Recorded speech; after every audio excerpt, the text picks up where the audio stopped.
Donc bonjour à tous, ici c'est Jean-Jean, alias Jean-Jean la bricole, et sur cette chaîne on parle de crypto-monnaie, et ma spécialité c'est le minage de crypto-monnaie. Donc je vous ai fait beaucoup de vidéos pour vous présenter les nouveaux mineurs, pour essayer de vous aider aussi quand vous avez des problèmes avec vos tricks de minage, mais je me suis rendu compte en fait que dans toutes les vidéos que j'ai faites, je n'ai pas encore abordé un petit peu les problèmes que vous avez avec un nouveau rig.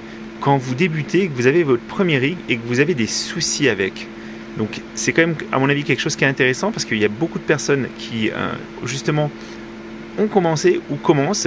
Des personnes aussi qui vont mettre à jour leur rig, acheter des nouvelles cartes, etc. et qui peuvent se retrouver avec des problèmes qui apparaissent à ce moment-là.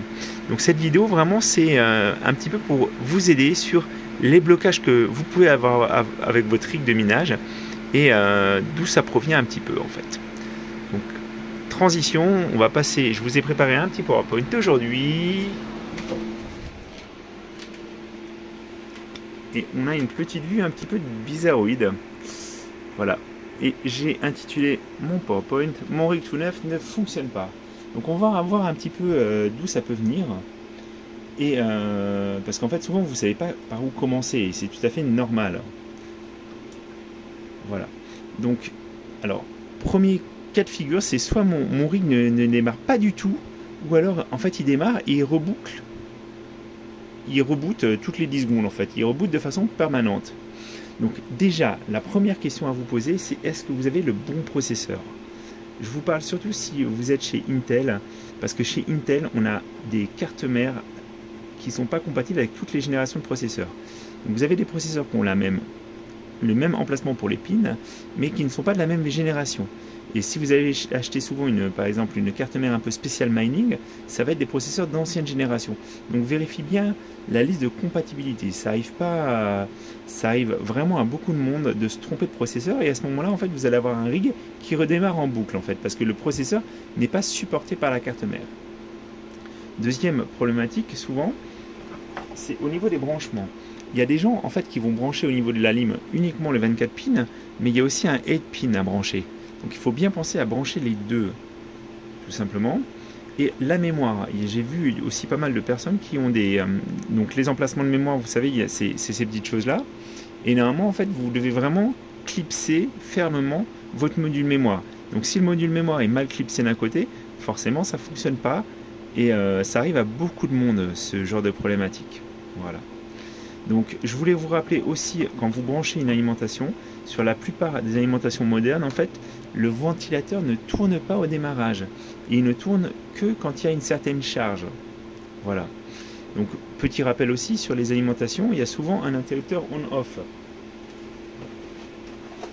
La preuve en image, hop là. Vous voyez, sur celle-ci, j'ai bien le on-off. Donc forcément, si vous le laissez sur off, vous ne risquez pas de démarrer. Bon, ça, je pense que la plupart d'entre vous arrivent à le solutionner, mais c'est toujours un petit peu embêtant. Et après, on a la question du power switch. Donc, le power switch, c'est le petit bouton interrupteur. Donc, normalement, en fait, vous voyez, c'est un genre de petit câble comme ça. Et il faut vraiment le brancher à un certain endroit. En fait, il faut que ça active 2 pins. Donc, si jamais vous n'êtes pas sûr, n'hésitez pas à le déplacer. Il n'y a pas de risque, en fait. Parce que c'est simplement en fait un contacteur entre 2 pins qui se fait. Et si vous n'avez pas de power switch ou si vous voulez tester votre power switch, vous pouvez très bien aussi utiliser un objet métallique que vous faites toucher. Vous faites toucher les 2 pins qui correspondent normalement à votre power avec un objet métallique comme un tournevis. Et si jamais ce sont les power switch, ça devrait réagir. Donc moi je voulais vous parler aussi de ces petits boutons poussoirs parce que c'est un petit peu de la cochonnerie. Et j'en ai eu un qui a dysfonctionné. Il a dysfonctionné sur un rig que j'avais à l'extérieur. Je pense qu'en fait ça s'est un petit peu oxydé au niveau des circuits. Et ce qui se passe, c'est que j'ai complètement démonté mon rig de minage pour essayer de comprendre d'où ça venait. Donc pensez-y. La technique du tournevis, elle est bien utile dans ces cas-là. Et je voulais vous dire aussi, si vous avez une carte mère qui ne démarre plus, qui ne réagit pas non plus, n'hésitez pas aussi à faire un clear CMOS, donc à nettoyer le BIOS, en fait, le remettre par défaut. Pour ça, en fait, il faut enlever la pile. Donc, vous avez une pile, une petite pile bouton. Alors, attendez, elle ne veut pas sortir, mais le concept, c'est vous l'enlevez, vous débranchez carrément l'ordinateur du courant c'est-à-dire que vous retirez la prise pendant au moins 30 secondes et vous remettez en place. Et ça m'est déjà arrivé de faire redémarrer des cartes mères qui ne bougeaient plus en fait, qui n'avaient pas du tout, qui ne réagissaient pas, et c'était simplement en fait quelque chose au niveau du BIOS. Donc maintenant en fait on a un rig qui démarre mais qui n'a pas d'affichage. Voilà. Alors la question c'est, est-ce que vous avez bien tout branché au niveau de la carte? Donc je m'explique, en fait il faut brancher au niveau de la carte graphique, mais vous avez aussi, si vous l'avez mis sur un riser, il faut aussi brancher le riser. Donc n'oubliez pas, si vous avez simplement branché la carte graphique mais pas le riser, ça ne fonctionnera pas. Sur la plupart des cartes, il y a un 6 pin ou un 8 pin, voire un double 8 pin. Je vous montre. Et par exemple, sur ma carte là, si je ne branche pas un des deux 8 pins qui est ici, la carte ne va absolument pas démarrer. Donc c'est vraiment important, s'il y en a deux, il faut les brancher. Alors il y a quelques petites exceptions sur certaines RX 570, mais ça reste des exceptions. Alors, ce que je voulais vous dire aussi, c'est qu'en fait, moi j'ai sur ma B360 Mining Expert, elle ne veut absolument pas détecter de carte graphique si on utilise uniquement des cartes BIOS modées. Donc moi, clairement, je pense que c'est un bug qu'elle a, cette carte. Ce qui est rigolo, c'est que c'est en plus une carte spéciale mining qui me fait ça. Et en fait, il suffit juste de brancher une première fois une autre carte qui n'est pas BIOS modée, et ensuite on peut faire tout ce qu'on veut avec, on peut la paramétrer, et ça fonctionne, et on peut remettre que des cartes BIOS modées. Mais ça, je me suis fait avoir, et clairement, j'ai eu du mal à m'en sortir sur ça.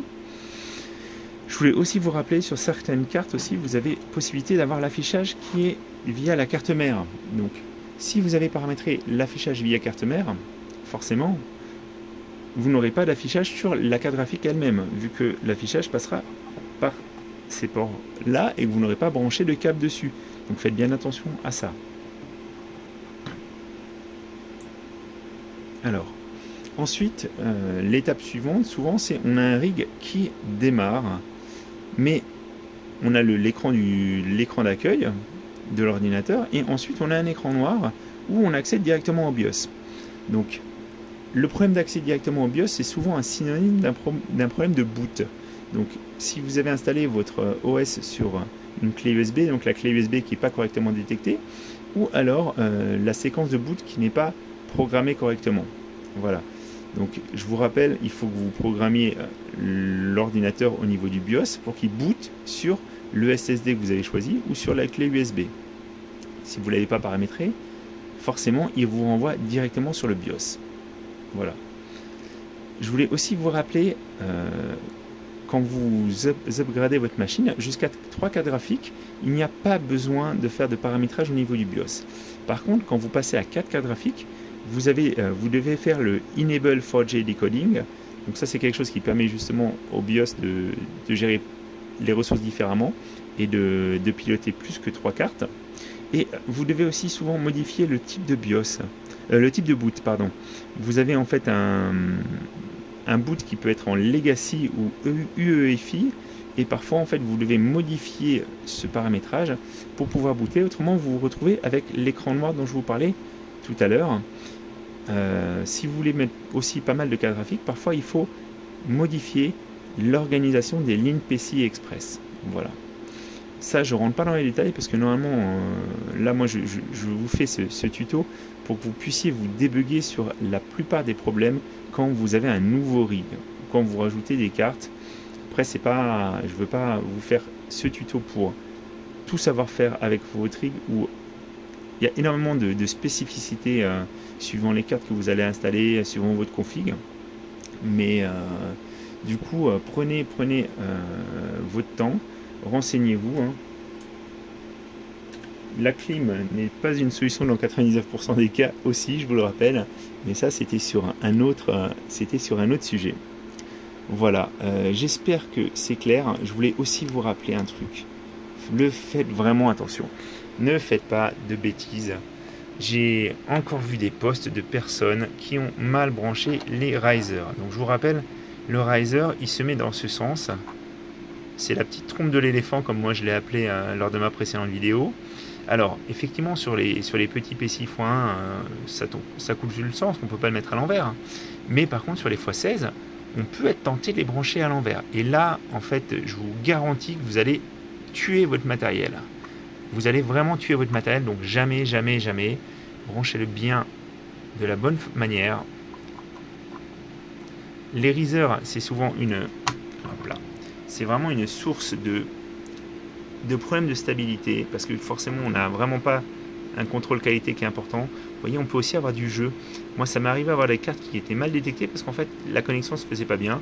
Il a suffi que j'y retouche un petit peu et ça fonctionnait correctement. Donc faites aussi attention à ça. N'hésitez pas à revenir à la base, c'est-à-dire vous avez un problème, votre rig qui marchait avant ne marche plus, vous revenez à une seule carte, vous la branchez sur le PCI X16, vous ne passez pas par les riseurs, vous enlevez le maximum de ponts qui peuvent créer un problème et vous essayez surtout d'avoir une image, parce que si vous ne voyez pas ce que vous faites, vous ne pouvez pas voir ce qui se passe réellement. Et si vous utilisez AevoS, vous n'oubliez pas d'enlever la feuille de route, de le mettre en mode maintenance. Je vous ai déjà montré ça, c'est vraiment pas difficile à trouver, hein. Comme ça, vous pouvez vraiment vérifier un petit peu ce qui se passe et si votre machine a l'air de bien fonctionner ou pas, hein. Moi, je vous conseille aussi de passer par un câble RJ45. Je n'aime pas du tout le passer par du Wi-Fi. Je pense que de toute façon, c'est un nid à problème pour le mining, le Wi-Fi. Voilà. J'espère en tout cas que vous avez appris des choses. Alors, dites-moi en fait si vous avez aussi des sujets pour les prochaines vidéos, parce que parfois en fait je suis là et j'ai envie de vous faire une vidéo, mais parfois j'ai pas forcément de thème qui me vient à l'esprit. Il y a des vidéos sur lesquelles en fait je peux faire ça un petit peu de façon spontanée, puis il y a des vidéos qui me demandent un peu plus de travail. Donc moi je suis preneur aussi de vos attentes. Voilà, donc n'hésitez pas à commenter la vidéo. C'était Jean-Jean, je vous dis à très bientôt les amis.